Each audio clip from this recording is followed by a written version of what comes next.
Hi, I am Brandon Matthews, 34, founder of Secure Shield Technologies that just sold for $75 million.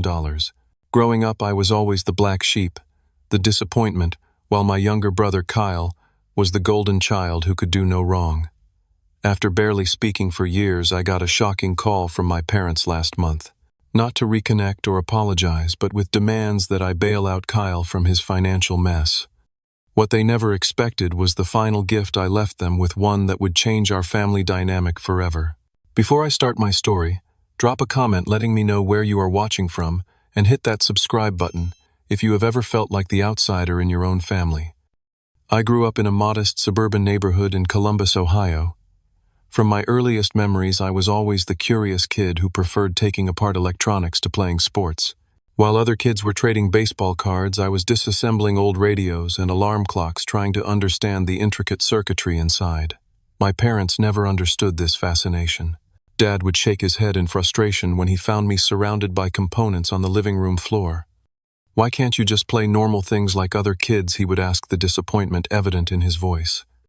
Everything changed when my brother Kyle was born when I was 3. From the beginning, he was everything I wasn't: outgoing, athletic, and conventionally talented. By elementary school, the comparisons became relentless. Kyle brought home perfect report cards with straight, as in traditional subjects, while my grades were uneven, struggling with subjects that bored me while excelling beyond my grade level in math and science. "Why can't you be more like your brother?" became the soundtrack of my childhood. When Kyle hit his first home run in Little League at age 7, my parents threw a massive celebration, inviting the entire extended family. 2 weeks later, when I won first place in a regional programming competition for students twice my age, my achievement was acknowledged with a distracted, "That's nice, Brandon," as my mom continued preparing for Kyle's upcoming soccer tournament. I still remember one family dinner when I was 14 that crystallized our family dynamic. I had just found out I had been accepted into a prestigious summer coding camp at MIT, a program normally reserved for high school juniors and seniors.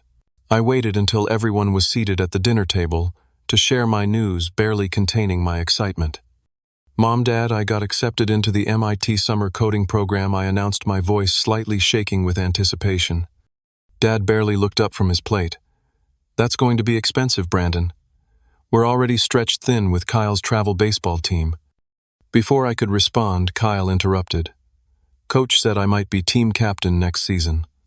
The entire conversation immediately shifted to Kyle's potential captaincy. My mother beamed with pride. "That's wonderful, sweetie captain. As a freshman, that's incredible." The rest of dinner was dedicated to discussing Kyle's baseball prospects, while my MIT acceptance faded into background noise. High school only widened the gap. While Kyle became the quintessential popular student sports star, homecoming king, student body president, I retreated further into the world of computers and coding. I found refuge in the computer lab during lunch periods, to avoid the cafeteria where I never quite fit in. The few friends I had shared my interests in programming and technology, and we were firmly positioned at the bottom of the social hierarchy. My parents' disappointment in me grew more overt. When career day came around in junior year, my father openly laughed when I mentioned wanting to create my own tech company someday. "Be realistic, Brandon. Those Silicon Valley types are exceptional. You need to think about something stable like accounting." Meanwhile, Kyle's dreams of playing college baseball were supported with expensive training camps and private coaching sessions. The breaking point came during my senior year. I had been accepted to several state universities with partial scholarships for computer science, but nothing that would cover full tuition. During a discussion about college finances, my father made it painfully clear where I stood. "We've been saving for Kyle's education since he was born," my father explained. "His athletic scholarship prospects are good, but we need to be prepared in case those don't pan out. We just don't have extra for your schooling." When I pointed out the unfairness of this arrangement, my mother seemed genuinely perplexed. "Kyle has real potential, Brandon. We need to invest in his future." "And what about my future?" I asked, my voice rising with years of suppressed hurt. My father's response cut deep. "Let's be honest, Brandon. You've always been different. Not everyone is destined for greatness. Some people just need to find a stable job and be content with that. That night I overheard them talking in the kitchen when they thought I was upstairs. "I worry about Brandon," my mother said. "He's just so odd. Do you think we did something wrong?" "He's just wasted potential," my father replied. "A disappointment to the family. Thank God we have Kyle." Those words burned into my soul, crystallizing a determination that would fuel me through the darkest times ahead. That night, I made a promise to myself I would prove them wrong. I would become successful on my own terms without their support or validation. As high school graduation approached, the emotional distance between us became a chasm. While my parents attended every one of Kyle's games, taking hundreds of photos and cheering loudly from the stands, they barely acknowledged my graduation as valedictorian of my class. My speech that day was delivered to an audience where my own parents sat stone-faced and checked their watches repeatedly, eager to leave for Kyle's baseball tournament scheduled later that afternoon. It was during these formative years that I realized a painful truth in my parents' eyes. I wasn't just a different kind of son. I was competition for their love and attention, a competition I was never meant to win. Kyle wasn't just the favorite. He was the only child they truly wanted. I was the mistake they were perpetually trying to correct, the square peg they kept trying to hammer into a round hole, until both the peg and the hole were damaged beyond repair. When college acceptance letters arrived, I had several options but chose State University's computer science program, which offered me a partial merit scholarship covering about 60% of tuition. I still remember the conversation when I asked my parents for help with the remaining costs. "We just don't have it, Brandon," my father said flatly. "We're putting aside everything extra for Kyle's future. He might need to attend a private university if the athletic scholarships don't come through." "But that's 2 years away," I argued. "Kyle isn't even a junior yet." My mother's response was telling. "We need to be prepared. His future is important." The unspoken implication hung in the air, mine wasn't. I moved into a cramped dorm room that fall with exactly $217 to my name, money I had saved from my part-time job at the local electronics store. Within a week, I had applied to every job on campus and secured 3 morning shifts at the campus coffee shop, starting at 5:30, evening work at the library, and weekend hours at the computer lab. Between classes and work, I averaged about 4 hours of sleep per night. My roommate, Derek, came from a wealthy family and couldn't comprehend my situation. "Dude, just ask your parents for money," he suggested after finding me asleep at my desk for the 3rd time that week. "Not an option," I replied simply.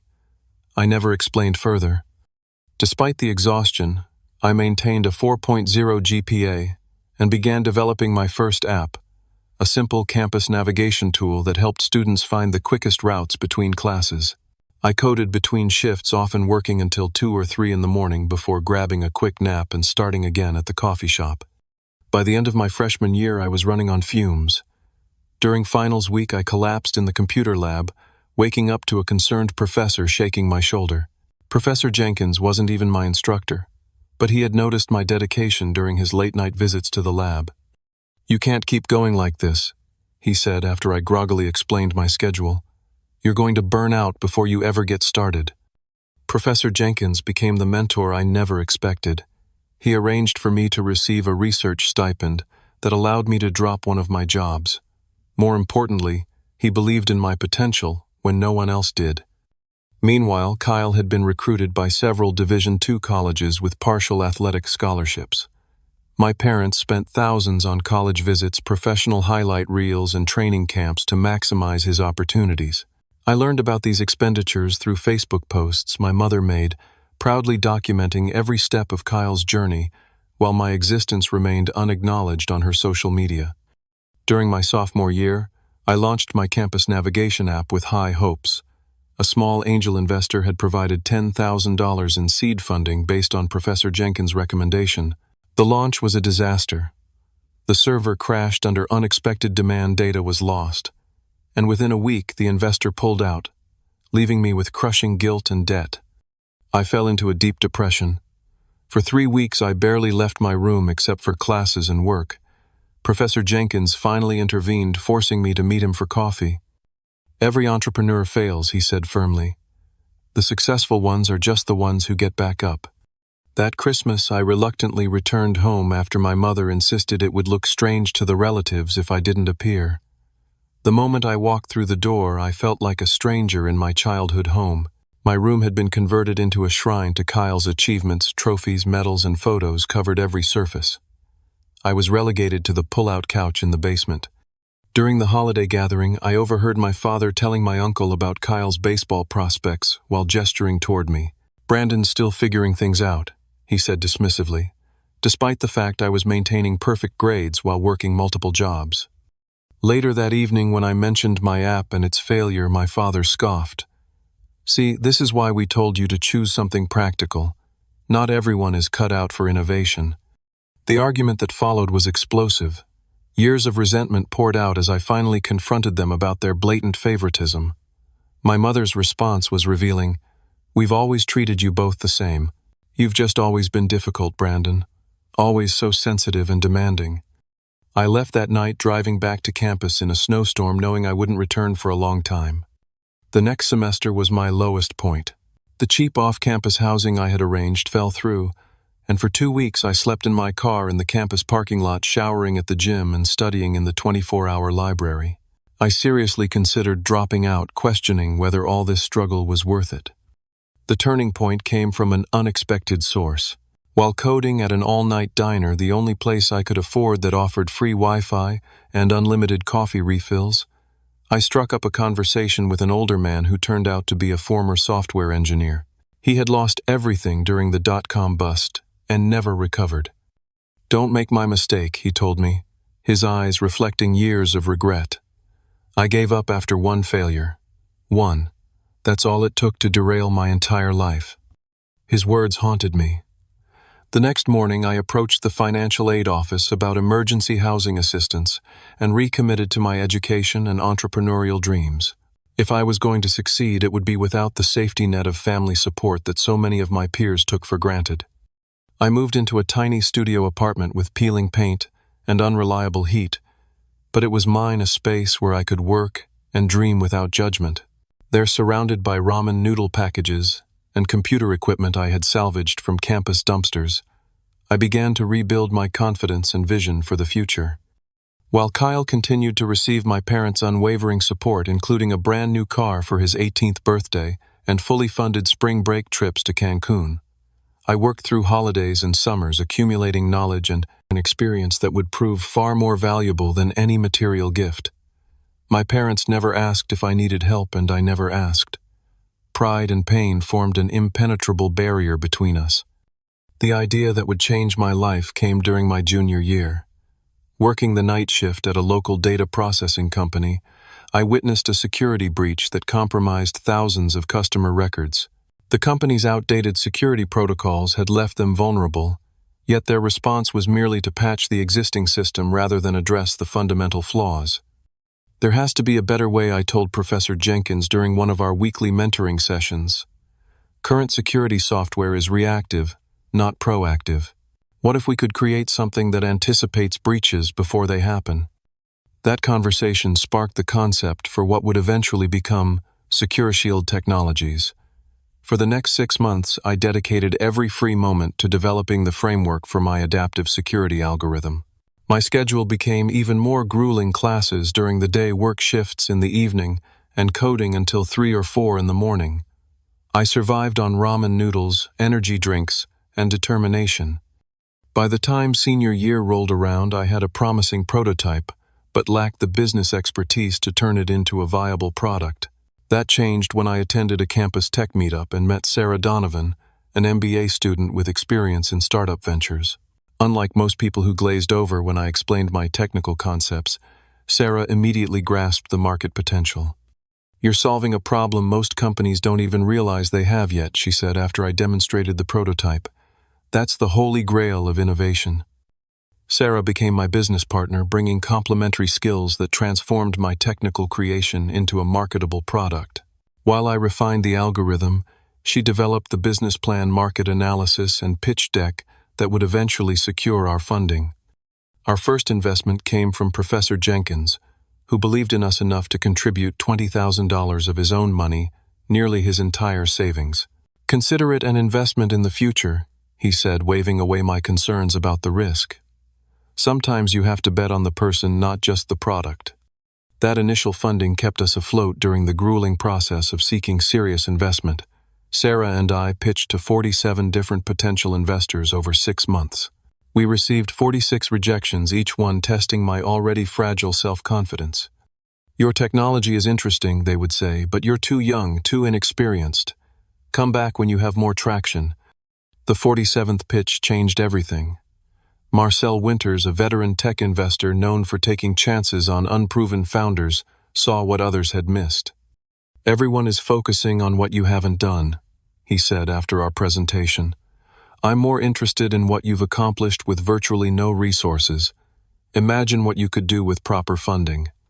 Marcel invested $100,000 for a 15% stake in our company. It seemed like an enormous sum to me at the time, enough to rent a small office space, purchase essential equipment, and pay ourselves modest salaries that meant I could finally quit my night jobs. Our first office was a converted storage room above a Chinese restaurant in the less desirable part of town.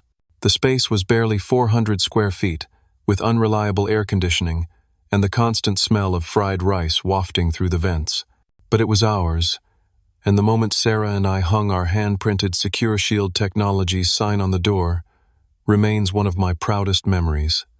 The breakthrough came 6 months later, when a mid-sized healthcare provider experienced a ransomware attack that our software detected and neutralized before it could encrypt their patient records. Word spread quickly within the industry, and suddenly we were fielding calls from companies that had previously ignored our outreach. Our first major client, Meridian Health Systems, signed a 3-year contract worth $350,000. The night after finalizing that deal, I sat alone in our tiny office, overwhelmed by emotion. For the first time, I allowed myself to believe that success might actually be possible. With that first major contract, we were able to hire 2 employees, a developer named Miguel, who had graduated from my alma mater, and a sales representative named Rachel, who had extensive contacts in the healthcare industry. Our tiny team worked 14-hour days, 7 days a week, fueled by a shared belief in our mission to revolutionize cybersecurity. As the company grew, I experienced the strange adjustment to financial stability. After years of counting every penny, I found myself with a reliable salary. My first significant purchase was a modest 2-bedroom house in a quiet neighborhood. Nothing extravagant, but after years of dorm rooms, cars, and tiny apartments, it felt like a mansion. The day I received the keys, I sat alone on the empty living room floor and cried with a mixture of pride and disbelief. Industry recognition followed as our client list expanded. Secure Shield won Most Innovative Security Solution at a prominent tech conference, and I was named to a under 30 list for emerging tech leaders. With each achievement, I felt a complicated mixture of validation and lingering hurt. Success tasted sweet, but part of me still longed for the parental approval I would never receive. I attempted to share my growing success with my family a few times. I sent an email when we secured our first major client, another when we won the Innovation Award, and a brief message when we moved to larger offices. Each time the responses were perfunctory at best. "That's nice, Brandon," my mother replied to the award announcement. "Kyle just got promoted to assistant manager at his company. We're so proud of him." Meanwhile, Kyle had graduated with a business degree after 5.5 years of mediocre academic performance. His baseball career had ended with a minor injury sophomore year, but my parents had continued to fully support him, paying for his apartment car and living expenses throughout college and beyond. Upon graduation, he expected to immediately step into a high-paying management role despite lacking any distinguishing skills or experience. When Kyle struggled to find the prestigious position he felt entitled to, my parents blamed the economy, the job market, and hiring discrimination, everything except Kyle's own limitations. They subsidized his apartment in a trendy neighborhood and financed his lifestyle while he found himself. Meanwhile, I had been fully self-sufficient since 18, working multiple jobs while maintaining perfect grades and building a company. The real game changer for Secure Shield came during our 4th year of operation. A series of high-profile data breaches at major corporations had made cybersecurity a top priority across industries. Our proactive approach to security positioned us perfectly for this new market awareness. Suddenly, clients we had been pursuing for years were calling us eager to implement our solutions. We secured Series A funding that valued the company at $15 million. My stake translated to a net worth of over $6 million on paper, a number so far beyond my comprehension that it didn't feel real. The first time I checked my bank account and saw a seven-figure balance, I sat staring at the screen for nearly an hour, unable to process that the number belonged to me. By our 5th year, SecureShield had grown to 48 employees and moved into prestigious offices in the heart of Seattle's tech district. We had clients across North America, Europe, and Asia, with annual recurring revenue exceeding $12 million. I had become a respected figure in the cybersecurity industry, speaking at conferences and advising government committees on data protection. Then came the acquisition offer that would change everything. TechGuard Industries, one of the largest security companies in the world, offered to purchase SecureShield for $75 million. After weeks of negotiation and soul-searching, Sarah and I agreed to the deal, ensuring that our employees would be retained and our technology would reach an even wider market. At 32 years old, I became a multi-millionaire overnight. The scared, exhausted college student sleeping in his car seemed like a different person, entirely a chapter from someone else's life. Yet the emotional wounds of my childhood remained unhealed, a persistent ache beneath the surface of my success. The day the acquisition made headlines in the business press, my phone rang, with a number I barely recognized anymore, my parents' home line. After 6 years of minimal contact, limited to brief text messages on holidays, my mother's voice sounded strange in my ear. "Brandon, we just saw you in Business Weekly. Why didn't you tell us about selling your company?" Her tone was a mixture of excitement and accusation, as though I had deliberately kept secrets from them rather than simply maintaining the distance they had established years ago. "It just finalized last week," I replied neutrally, unsure how to navigate this sudden interest in my life. "Well, we're just so proud," she gushed. "Always knew you would do well with those computer things. We should have dinner soon to celebrate." The abrupt shift in her attitude gave me emotional whiplash. After years of dismissal and disappointment, I was suddenly the son worth acknowledging. Despite my wariness, a small, persistent part of me, the child still seeking parental approval, responded to the olive branch. Perhaps I thought success had finally made me visible to them.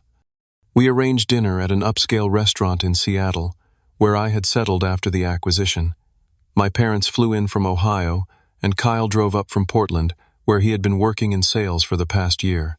Walking into the restaurant, I felt a strange mixture of accomplishment and anxiety, the successful prodigal son returning to the family fold. The awkwardness was palpable from the first moments.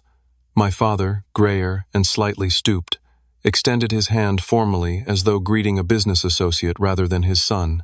My mother hugged me stiffly, her perfume overwhelming and unfamiliar. Kyle, sporting an expensive watch that seemed at odds with his supposedly entry-level position, offered a tight smile that didn't reach his eyes. "This is quite a place," my father commented, glancing around at the elegant decor. "Must be nice to afford this kind of lifestyle." The undercurrent of his statement was clear. My wealth, not my well-being, was the reason for this reunion. Throughout dinner, my parents peppered me with questions about the acquisition, focusing intently on the financial aspects, while showing little interest in the actual work or innovation behind it. When I attempted to share stories about the early struggles and pivotal moments that shaped the company's growth, my mother nodded distractedly before shifting the conversation back to Kyle's recent promotion to regional sales representative. "He's on track for management," she said proudly. "Always had natural leadership abilities." My father leaned forward, swirling his expensive bourbon. "So Brandon, what are you doing with all that money? Good investments, I hope." Before I could answer, he continued with what sounded like a rehearsed speech. "You know, we always believed in you, always knew you had potential. We just showed it differently, because you were always so independent." The revisionist history was jarring. In their new narrative, they had been supportive parents who recognized my unique talents, rather than the people who had called me a disappointment and refused to help with my education while fully funding Kyle's. As the evening progressed, Kyle became increasingly sullen, making passive-aggressive comments about lucky breaks and how some people have all the advantages. The irony of his statement, given our respective paths, was apparently lost on him. Over dessert, my mother finally revealed the true purpose of the reunion. "Kyle's been going through a rough patch lately," she said, her voice dropping to a confidential tone. "The company he was with downsized, and he's between positions right now." My father jumped in. "Outstanding employee, of course. Just corporate politics. You know how it is." "I'm sorry to hear that," I said, sincerely, turning to Kyle. "I have some great contacts in the tech industry if you're interested. We're always looking for good sales talent." Kyle's expression soured further. "I'm not looking for charity," he snapped. My mother patted his hand. "Kyle's exploring his options, but in the meantime there are some financial considerations. His lease is up next month, and with the job situation, family should help family," my father added pointedly. "Now that you're in a position to do so." The real agenda became crystal clear. I wasn't invited to dinner for a reconciliation, but for a withdrawal. After years of minimal contact, I was suddenly valuable as an ATM. Despite the revelation, I made a genuine offer. "I'd be happy to help Kyle network and find a position where his skills would be valued," I said. "I know how tough the job market can be." My proposal was met with uncomfortable silence. Kyle stared at his plate while my parents exchanged glances. "That's thoughtful," my mother finally said, her tone indicating it was anything but. "But what Kyle really needs right now is some breathing room.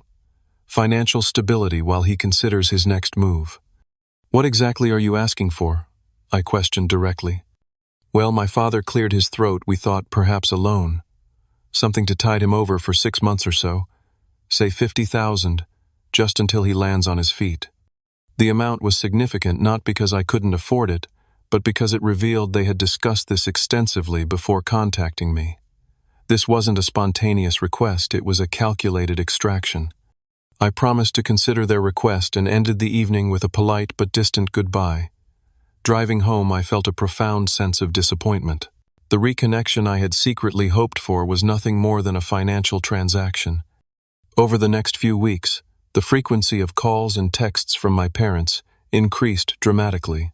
Each conversation circled back to Kyle's temporary problems and included subtle guilt trips about my childhood family obligations and how parents sacrifice everything for their children, conveniently ignoring that their sacrifices had been exclusively for Kyle. Curious about the sudden urgency, I discreetly inquired about Kyle's situation through mutual connections. What I discovered was troubling. Kyle had been fired, not downsized, after missing sales targets for 3 consecutive quarters. Despite his supposedly dire financial straits, his Instagram showed recent posts from expensive restaurants, a weekend ski trip, and photos of a brand new sports car. Most concerning was information from a former colleague who mentioned Kyle's regular visits to casinos and online gambling sites. The pieces began to fall into place: his erratic employment history, the constant need for loans from my parents, the flash lifestyle beyond his means. I arranged a meeting with my family to address these concerns directly. We met at my parents' hotel suite during their second visit to Seattle, ostensibly to finalize arrangements for Kyle's support. Before we discuss any financial assistance, I began carefully. "I think we need to address the actual issues Kyle is facing." My mother's brow furrowed.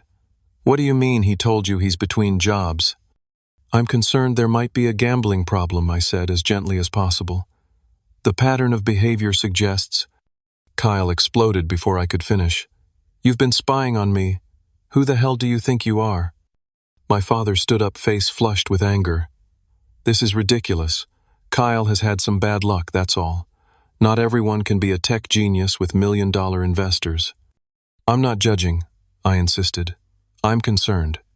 If there's a gambling addiction, money won't solve the problem, it might make it worse."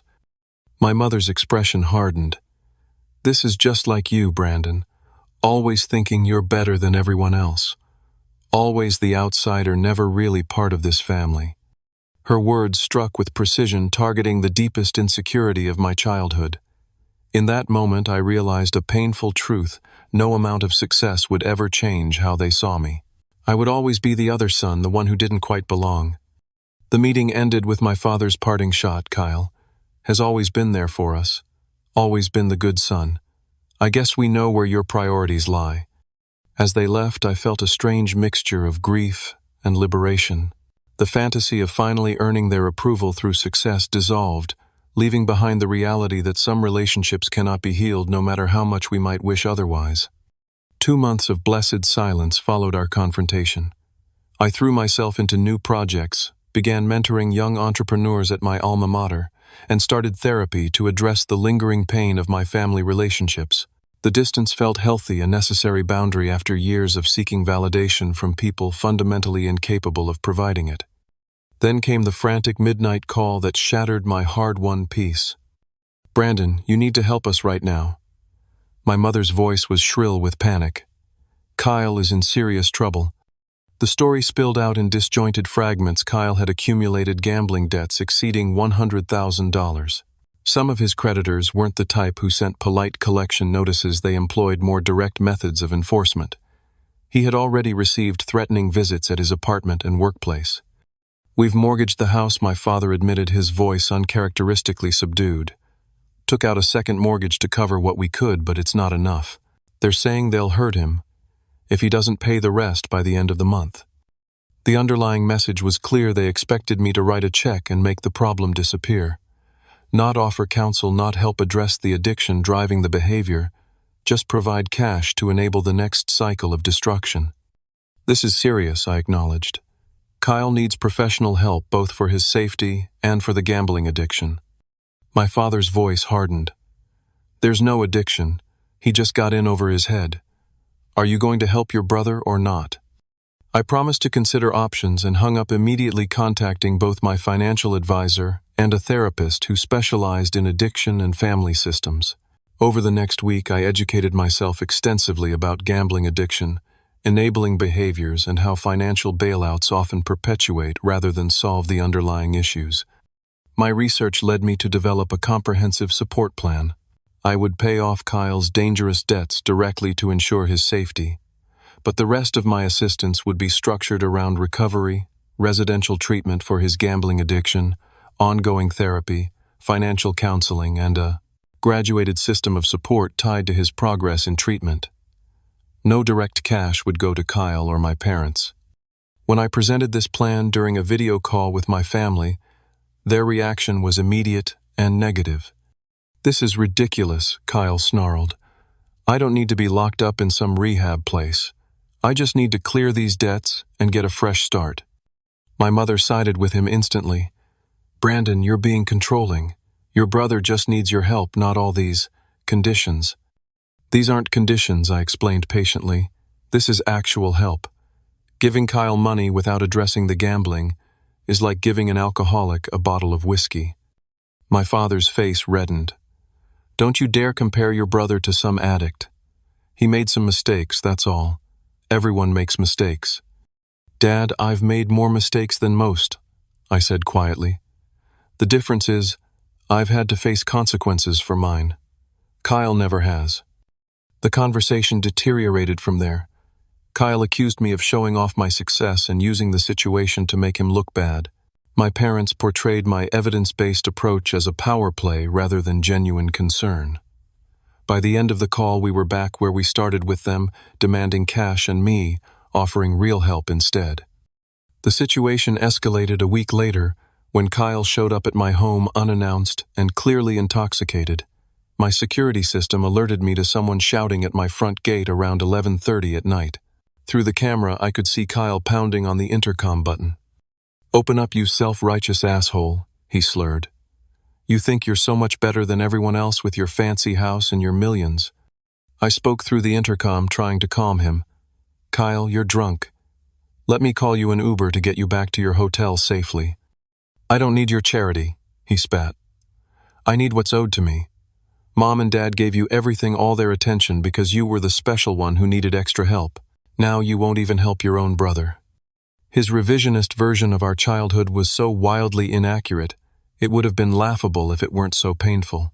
As he continued shouting and began throwing small rocks at the security camera, I had no choice but to call private security.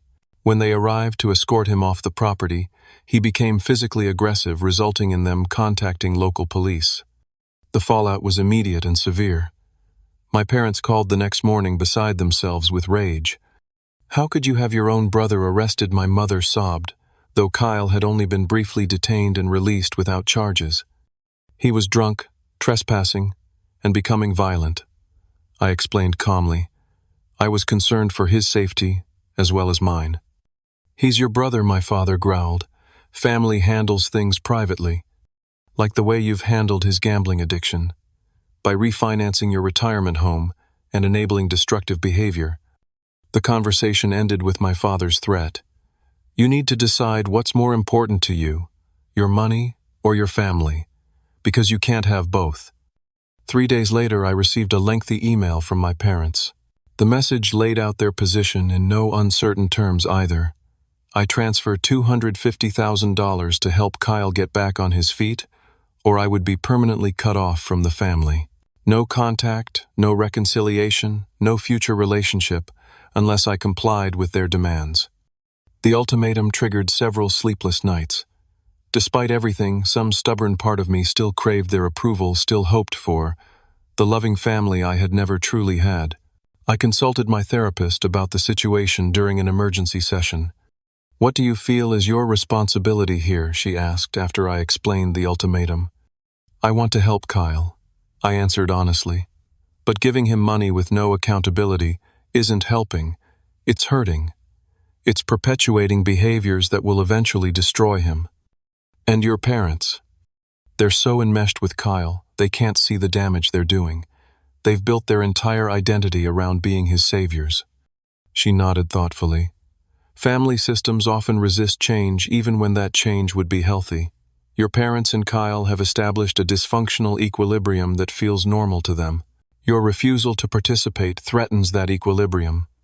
After much reflection, I drafted a response to my parents' ultimatum. The letter was both boundary-setting and compassionate, explaining why I couldn't enable destructive behavior while reiterating my offer of substantial support for actual recovery. I closed by saying I would always be open to a healthier relationship if they ever wanted one, but I wouldn't compromise my principles or Kyle's well-being by providing funds that would ultimately fuel his addiction. Hitting send on that email was one of the hardest things I've ever done. It felt like closing a door that had never fully opened in the first place. The response to my boundary setting was swift and vindictive. Within days, my mother began posting vague but pointed comments on social media about ungrateful children and abandonment when families need help most. These posts quickly evolved into more specific allegations, sharing private family matters with her entire network. Heartbroken that my son would refuse to help his own brother after we sacrificed everything for his education, she wrote conveniently, forgetting they had contributed nothing to my college expenses while fully funding Kyle's. Meanwhile, Kyle's behavior became increasingly concerning. He began sending threatening text messages at all hours, ranging from guilt-tripping hope, "You enjoy your millions while your brother suffers," to explicitly threatening, "You better watch your back, success isn't worth much if you're not around to enjoy it." The situation reached a breaking point when Kyle appeared at my company's headquarters during a meeting with potential investors. He created a scene in the lobby, shouting accusations and demanding to see me. Security had to escort him from the premises, causing significant embarrassment and concern among my colleagues and business associates. Following legal advice, I reluctantly filed for a restraining order against Kyle. The decision wasn't made lightly, but his escalating behavior had crossed from merely annoying to potentially dangerous. The court granted a temporary order based on the documented pattern of harassment and threatening messages. My parents' reaction to the restraining order was explosive. My father left a voicemail so filled with rage and profanity that I couldn't listen to it in its entirety. My mother sent a lengthy email declaring me dead to the family and claiming I had always been cruel and calculating even as a child. The public and private attacks took a significant emotional toll. Despite my outward success, I found myself retreating into isolation, questioning my own memories, and wondering if I was indeed the villain in this family drama. My therapy sessions intensified as I struggled with waves of guilt, grief, and anger. In the midst of this turmoil came an unexpected message from my mother's sister, Aunt Caroline. We had never been particularly close during my childhood, as she lived on the opposite coast and visited only occasionally. Her email was cautious, but supportive. "I've been watching what's happening with your family," she wrote. "There's more to this story than what your mother is sharing online. I'd like to talk if you're open to it." Our subsequent phone conversation revealed family dynamics I had never fully understood. According to Aunt Caroline, the pattern of favoritism in our family extended back generations. My grandfather had clearly preferred my mother over her sister, creating a dysfunctional template that my mother unconsciously replicated with her own children. "Your mother needs one child to succeed and one to fail," Aunt Caroline explained. "It's the only family dynamic she knows. When you started becoming successful, it threatened the entire system." Even more shocking was her revelation about financial matters. Years earlier, when I had first started earning decent money at SecureShield, I had sent my parents a check for $10,000 as a gift for their anniversary, hoping to begin healing our relationship. According to Aunt Caroline, that money had gone directly to covering one of Kyle's gambling debts, a fact they had hidden from me. "This has been going on for years," she explained. "They've been bailing him out since college, refinancing their house twice already. Your father's retirement fund is completely depleted." Armed with this new understanding, I proposed a meeting, one final attempt to address the situation honestly. I suggested a neutral location with Aunt Caroline present as a mediator. To my surprise, my parents agreed, though they insisted Kyle should attend as well. We met at a private conference room in a hotel midway between our locations. The tension was palpable as we gathered around the table. My parents looking older and more haggard than I remembered Kyle, fidgeting nervously. Aunt Caroline's calm presence, a stark contrast to the emotional storm brewing. My father opened with an attack disguised as a question. "After all we've done for you, how could you turn your back on your family?" Rather than reacting defensively, I responded with specific examples. "What exactly did you do for me, Dad? Was it refusing to help with my college tuition while paying for Kyle's? Was it converting my childhood bedroom into a trophy room for Kyle before I even moved out? Or was it telling me I was a disappointment to the family when I was 17? My mother gasped. "We never said that." "You did," I continued steadily. "I heard you through the kitchen door. You said I was wasted potential and a disappointment to the family, and then added, 'Thank God we have Kyle.'" The specific details of that night, details I had never shared with them, left them momentarily speechless. "We may have said some things in frustration," my father finally conceded. "But parents make mistakes. That doesn't justify abandoning your brother when he needs help." "I haven't abandoned Kyle," I countered. "I've offered substantial help, just not in the form of cash that would enable his gambling addiction." "There's no addiction," my mother insisted, though her voice lacked conviction. I turned to Kyle directly. "Tell them the truth. How long have you been gambling? How much have you really lost?" Kyle's face contorted with anger, then crumpled into something more vulnerable. To everyone's shock, he broke down. Since sophomore year of college, he admitted, tears streaming down his face. "The first time was just a poker game in the dorm. I won big and got hooked on the feeling. Then I started losing. Mom and Dad always bailed me out, so there were never any real consequences." My parents stared at him in disbelief as he continued. "I've probably lost over $300,000 total over the years. Every time I swear it's the last time, but then there's another game, another chance to win it all back." He looked at me with red-rimmed eyes. "I hated you for so long because you were everything I wasn't: disciplined, self-sufficient, successful on your own terms. It was easier to blame you than face my own failures." The raw honesty of his confession shifted something in the room. For perhaps the first time, we were speaking truthfully, rather than maintaining the family mythology. "We just wanted to help," my mother whispered. "We thought we were supporting you." "You weren't," Kyle replied bitterly.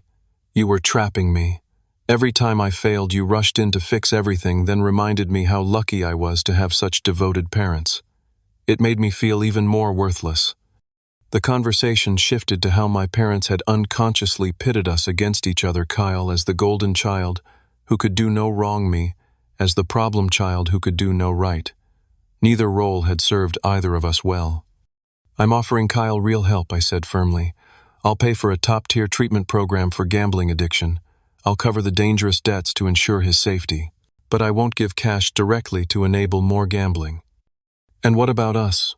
My father demanded. We've sacrificed everything for this family. No, I replied quietly. You sacrificed everything for Kyle. There's a difference. The truth hung heavy in the air. Kyle surprised everyone by speaking up. I want to take Brandon's offer. I need help. Real help. Not another bailout. My parents reacted with shock and betrayal. You can't be serious, my father sputtered. You're choosing his side over ours. There shouldn't be sides in a family, Kyle responded. That's part of the problem. My mother stood up, grabbing her purse. This is ridiculous. We're your parents. We know what's best for you. As they prepared to leave, I made one final statement. I'm no longer seeking your approval. I spent most of my life trying to earn your love, never realizing it wasn't something I should have had to earn in the first place. My father's parting shot was predictable. Don't expect anything from us again. No contact, no inheritance, nothing. As the door closed behind them, a strange sense of peace washed over me. The fantasy of parental approval that had haunted me since childhood finally dissipated, replaced by the reality that family isn't always defined by blood. Sometimes it's defined by who chooses to remain when the storms come. Kyle looked at me uncertainly. Did I just destroy my relationship with Mom and Dad? No, I replied. You just took the first step toward healing it and yourself. 6 months passed, bringing changes I never could have anticipated. The distance from my parents continued, but it no longer carried the ache of rejection it once had.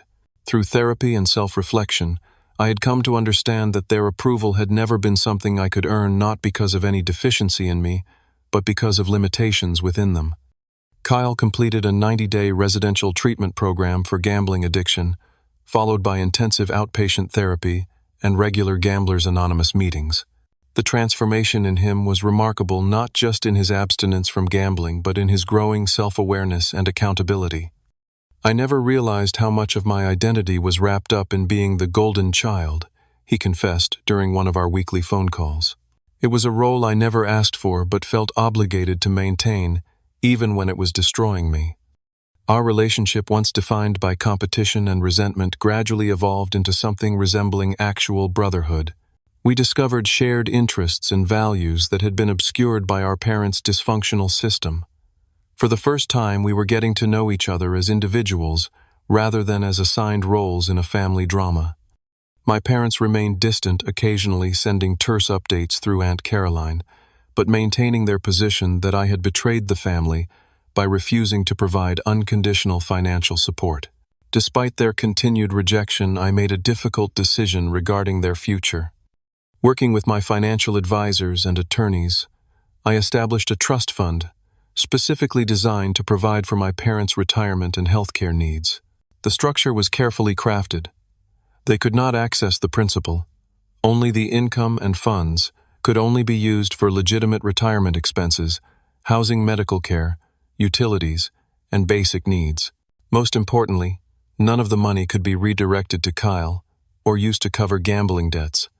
When the trust documents were finalized, I sent them to my parents with a simple note. This is my final gift to you, not because you earned it, but because it's who I choose to be.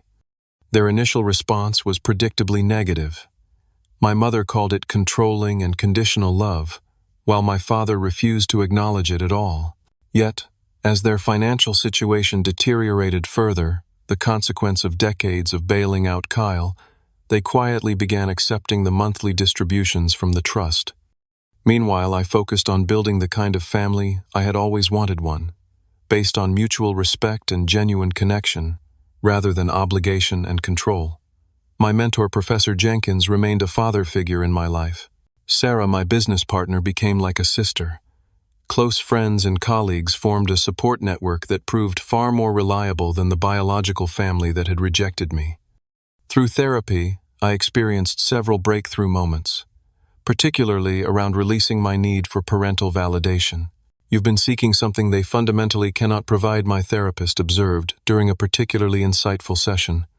It's like trying to draw water from a dry well. Kyle's progress in recovery brought its own challenges and rewards. After completing the initial intensive treatment, he struggled with finding purpose and direction.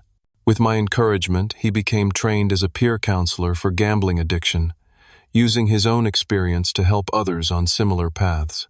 For the first time in his life, he was defining success on his own terms, rather than through our parents' expectations. "I never thought I'd say this," he told me during a weekend visit to my home, but hitting rock bottom was the best thing that ever happened to me. It forced me to figure out who I actually am beyond the golden child image. Approximately 8 months after our confrontation, my mother reached out tentatively. The email was brief and cautious, with none of the emotional manipulation that had characterized our previous interactions. She expressed interest in seeing me during an upcoming trip to Seattle, adding that she would understand if I preferred not to meet. The lunch that followed was awkward, but represented the first honest conversation we had ever had. There were no grand apologies or dramatic reconciliations, just small steps toward a different kind of relationship. "I've been doing some reading about family dynamics," she admitted hesitantly. "Some of it has been uncomfortable to recognize in myself." My father remained more resistant to change, maintaining minimal contact and continuing to view my boundaries as personal attacks rather than necessary health measures. Yet even he showed small signs of evolution, occasionally asking actual questions about my life rather than making assumptions or comparisons. The most unexpected development came when Kyle approached me with an idea for a foundation supporting first-generation college students without family financial backing, students whose circumstances mirrored my own college inexperience. Together we developed a program that provided not just scholarships but mentorship, emotional support, and practical guidance for navigating higher education without family resources. "I want something good to come from our family dysfunction," Kyle explained. "Maybe our story can help others avoid the same patterns." Working alongside my brother on this meaningful project healed wounds I hadn't realized still existed. We would never have the carefree childhood bond that some siblings enjoy, but we were building something perhaps more valuable, a relationship based on mutual respect and shared values rather than competition and resentment. As for my parents, our relationship remained complicated. During a rare phone call approximately 1 year after our confrontation, my father made a statement that represented perhaps the closest thing to an apology I would ever receive. "We didn't always understand you," he said gruffly. "Maybe we should have tried harder." It wasn't a perfect reconciliation, those exist primarily in movies and novels, but it was a small acknowledgement of past failures. I had learned to accept these modest offerings without expecting the comprehensive recognition and validation I had once craved. The trust fund I established for my parents remains active, providing for their basic needs, while preventing the financial enabling that characterized their relationship with Kyle. They occasionally chafe against its restrictions, but have gradually come to appreciate the security it provides in their retirement years. The true gift in this journey, however, wasn't financial. It was the freedom from toxic patterns and expectations that had defined my early life. By establishing boundaries and refusing to participate in destructive family dynamics, I broke a cycle that might otherwise have continued for generations. Today, I mentor young entrepreneurs from disadvantaged backgrounds, sharing not just business knowledge, but lessons about self-worth and boundaries. I tell them what I wish someone had told me: that your value isn't determined by parental approval, that success comes in many forms, and that sometimes the most loving thing you can do for yourself and others is to say no to destructive patterns. My relationship with my family remains a work in progress, some days better than others, some wounds still tender to the touch. Yet I've found peace in accepting what is rather than yearning for what might have been. The family I was born into may never fully understand or appreciate me, but the family I've built through meaningful connections sustains and enriches my life in ways I never thought possible. So I ask you, what family patterns have you had to break in your own life? Have you ever had to set difficult boundaries with people you love? Share your experiences in the comments below, and let me know if my story resonated with you in any way. If you found value in this journey, Please hit the like button and subscribe to hear more stories about overcoming family challenges and finding your own path. Remember that sometimes the most powerful gift we can give ourselves is the courage to redefine what family means on our own terms. Thank you for listening, and may you find the strength to create the connections you deserve, not just the ones you were born into.